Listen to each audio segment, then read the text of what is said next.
Well, this morning we're jumping in, diving into this little book. I hope most of you were able to get a copy. We've been giving out free copies in the lobby as you come in and as you leave. The book is called Practicing Extravagant Generosity by Robert Schnase, who's a Methodist bishop. And it's an interesting title because extravagant generosity isn't ordinary generosity. Ordinary generosity would be maybe doing what just kind of seems right or what you feel obligated to do. Maybe you feel guilty if you don't help somebody. Extravagant generosity is a going above and beyond. It speaks of God's generosity. God doesn't just give in little tiny bits. God gives generously. God created the world and turned it over to us and said, here, you run it, you oversee it. And when we messed that up, then he sent us a Savior in Jesus so that we could get reconnected to God. And God just continues to give and give. And so if we're going to be God-like, if we're going to follow Jesus, if we're going to be called Christians, then we need to know what God's character is like, and we need to figure out how we can imitate that character. And generosity is a character trait, and it's only known by demonstrating it. If you say that so-and-so is generous as a person, you only know that because they've been generous. They have acted on that, and they have demonstrated that. And so in these 4 Sundays, we're going to be talking about what it means to have a generous spirit. And the book itself is filled with daily readings, very short daily readings over a 4-week period, and I hope some of you have been able to start reading. And I think we still have some books left. So after service, I'm getting a nod in the back. We still have some books left. So if you haven't picked up a book, feel free to do so. You can pick up reading from today, or you can go back and read the last week's readings, whatever. But there's still some copies left that you can pick up. In the first reading, Robert Schnase, the author, talks about the difference between stewardship and generosity. And the word stewardship, I don't think people have ever really figured out what that means. If I asked you, what does stewardship mean? You might say, it has something to do with money. And you've heard it in church. It's a churchy word, but not many people really know what it means. But if I ask you what it means to be generous, I think you have an idea of what that means. In fact, if I asked you, would you like to be known as a generous person? I'm guessing you would say, well, yes, I would. And generosity comes in all different forms. And when we look at this book over these weeks, we're not just talking about money. We're talking about the character of God. And we're talking about a spirit that is like God's spirit. So generosity means when that person that you work with who's going through a divorce maybe, and they're always wanting to talk to you on the lunch hour, and you sit quietly and you listen and you let them pour out their heart, that's being generous. That's a generous spirit. You're taking your time to sit and listen. And when they tell you the same thing over and over, and the same story of how they're brokenhearted, and you're receiving that, you're taking all that in, you're listening, you're supporting them, you're giving of yourself in helping that person. So generosity takes a lot of different forms. And one of the things that he moves on to talk about in the second reading is this whole idea of building nests. And, when I think of building nests, I think of birds. And maybe you've had the occasion, like I have, to see a bird at work building a nest. Sometimes there's a tree in the backyard, maybe, and you wonder why birds keep flying back and forth from the ground back up to the tree, and they're building a nest. And so they're looking for anything they can find, a twig, a stick, grass, some mud, and they're putting it all together to build a nest. And the amazing thing is that I learned, this is no extra charge, a lot of birds build a nest when they find cigarette butts. And scientists have tried to figure out why they want to put cigarette butts in the nest. And I don't know if the birds know this, but what they found is there's ingredients in a cigarette butt that repels insects. Isn't that amazing? Birds are smarter than I thought. So whether they know it or not, when they build a nest and they include cigarette butts, this is not a promotion for smoking, by the way. But when they find cigarette butts and they include it in the building of the nest, it keeps ticks and other little bugs out of the nest, which is a great thing if you're building a nest not for yourself. Who do birds build a nest for? They're babies. The nest is not about them.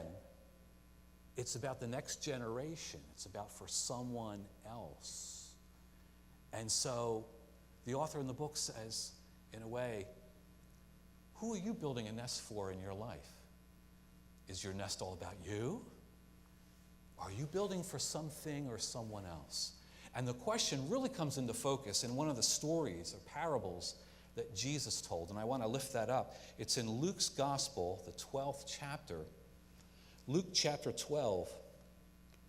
We have this story where Jesus is teaching, and someone in the crowd comes up to Jesus, and they've got a problem. Evidently, there's been an inheritance that's involved, and this person is saying that, he says, my brother won't divide the inheritance. He's not sharing it equally. And he comes to Jesus. He figures Jesus is a smart guy. He's a wise teacher. Jesus can help me out here. Well, Jesus doesn't take the bait. Jesus at that point isn't interested in becoming their lawyer and saying, well, the law says 50%, you divide it equally. What Jesus does is he sees this conversation as an opportunity to be a teaching moment. And so the story goes like this. Jesus says in verse 16, starting this story, he told them this parable. The ground of a certain rich man yielded an abundant harvest. He thought to himself, what shall I do? I have no place to store my crops. Then he said, this is what I'll do. I'll tear down my barns and build bigger ones, and there I will store my surplus grain. And I'll say to myself, you have plenty of grain laid up for many years. Take life easy, eat, drink, and be merry. But God said to him, you fool, this very night your life will be demanded from you. Then who will get what you have prepared for yourself? This is how it will be with whoever stores up things for themselves, but is not rich toward God. It's another way of saying, who are you building a nest for? We use that word nest a lot, whether we realize it or not. If you're saving for retirement, you're hoping to have a nest egg. When your kids grow up, they leave the nest, right? And if your kids have grown up and left, then you are a empty nester. Didn't know you used that word so much, did you? Nest. Who are you building the nest for? Well, birds build it for the next generation. And then after the birds leave, there's really no need for the nest. Who are you building a nest for? Is it for you, or is it for someone or something else? The man in this story, parable, and Jesus, of course, when he told a parable for a reason. There's a truth in there that he wants to share with the people who are listening. The story that he's sharing is about this rich man. He's done very well. The harvest was great. He's got all these crops. He's got so much stuff. He doesn't know what to do with it. The rich man never thinks as an option, maybe I should look beyond myself and see that there's a farmer down the road who didn't have a great harvest.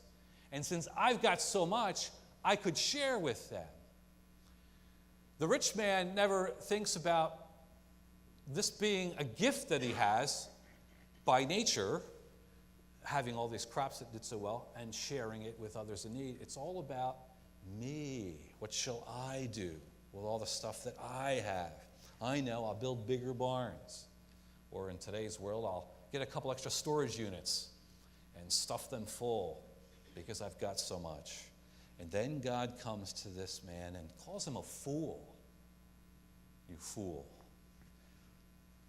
This night, your life will be demanded from you. Your life's going to end tonight. So what good is it you that you've piled up all this stuff for you?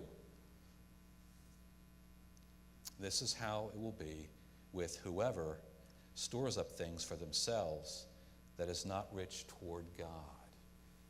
Life is not about storing up all your stuff, because one day you're going to die, and so will I. And who will get everything that you have? Somebody else. So why not make a difference in life now by sharing what you have? Because every one of us, when we face death, is going to ask a question about ourselves. And I know because I've officiated at hundreds of funerals. And the question is always, what is my legacy? What am I leaving behind for this world? What difference am I making? If everything that I earn and everything that I gather in life, if it's all about me and saving what I have and piling it up, then when I'm gone, my legacy is a zero.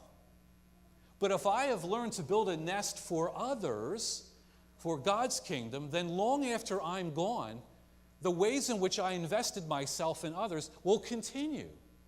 Because though I die, other people will live on, and generations even will live on.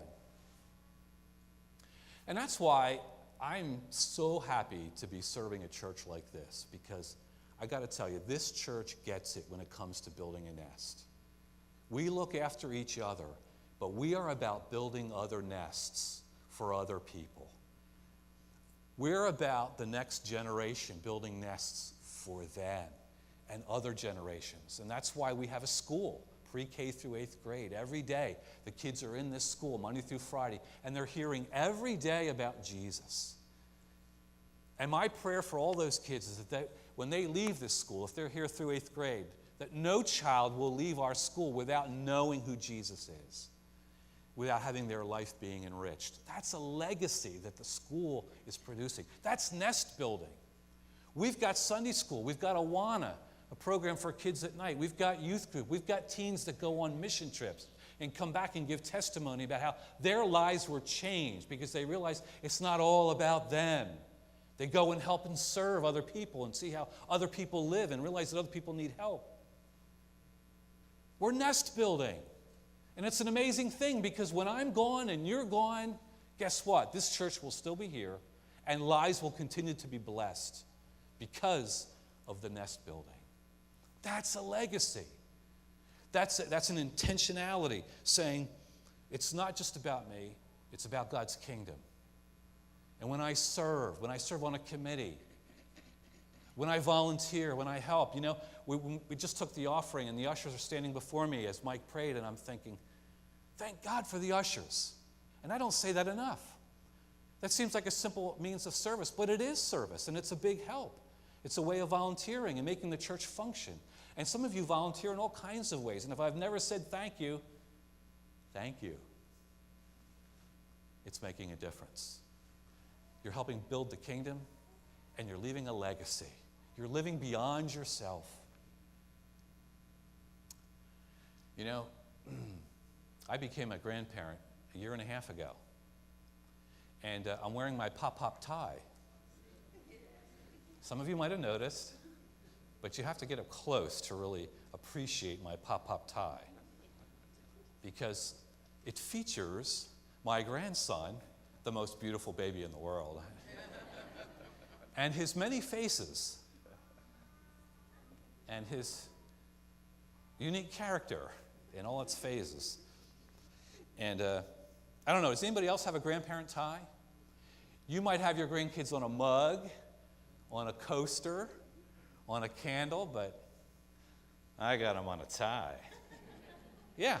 And what's funny about being a grandparent, people told me for months when they found out I was going to become a grandparent, they said, oh, you're going to love it. Wait till you become a grandparent. It's the greatest thing. And I remember thinking, yeah, I'm looking forward to it. It should be cool. But then when it happens, it's like, wow, this is really neat. You love on this kid and you just give him back. You're holding him and you smell something. And you say, I think he needs you. Yeah. But when you become a grandparent, you just kind of lose your mind in a way. As far as generosity, I know like when we raised our kids, we were close with the dollar. You got a family, you're raising your family, and it's hard, and But then when you have grandkids, it's like, hey, here's $20, go get yourself some candy. It's like, and then my son's like, wait a minute, that's my 20. That's what I never got when I was a kid. What is that about? My son's 31 now, and he and his wife had Jackson, our grandson, and when Josh comes home sometimes to visit, he's hungry, so he goes rummaging through the food cabinet, and he sees name brand cereal, and he goes, what the heck? When we grew up, we didn't get Cheerios. We got Honey-O's, or whatever the no-name brand was. So yeah, Josh, we waited till you grew up and left to start buying real cereal. Yeah, what is it about that? Grandparents will go out on a day like this. It's nice, but it's cold, and sit on a soccer field for a couple hours in a chair, fold-out chair, and cheer, the blanket wrapped around you.